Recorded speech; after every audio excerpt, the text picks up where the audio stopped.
I'm a space engineer and I work in planetary defense, looking out for asteroids which could one day impact the Earth. I'm an engineer interested in applying data science to solve real-world complex challenges, one of which is space.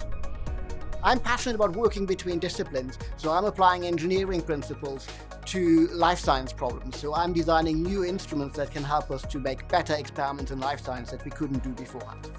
At the University of Liverpool, we work with global partners in several space agencies across the globe. So we work with ESA and the Japan Space Agency. And our most recent project has been the DART mission with NASA that has demonstrated successfully that we can change the path of an asteroid in space. I'm interested in preventing satellites being hit by debris flying around the planet. The problem is that it's difficult to figure out where things the size of a small bolt are from a telescope or radar sat on the surface of the Earth. So we need a model for the physics of how an object going round the Earth moves. The people we work with include the UK, the US and Australian governments, and our vision is to actually provide software to avoid debris hitting satellites in the future.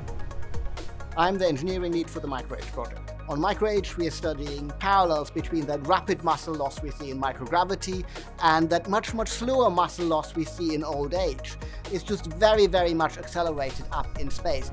And see these things happening within days or weeks that would on Earth take 20, 30, 40 years to actually happen. My job is to take a lot of laboratory processes that we use day to day manually in the labs in life sciences and automate them into a relatively small container that we can send up to the International Space Station, and the whole experiment runs fully automated. Working at the University of Liverpool, and we have multiple expertise from digital manufacturing and materials, and this is what creates innovation. So I'm working already in electronic engineering, and most of my colleagues are based across in life sciences, but we also need a lot of other expertise on mechanics, on fluid dynamics, where we can tap into colleagues around different departments.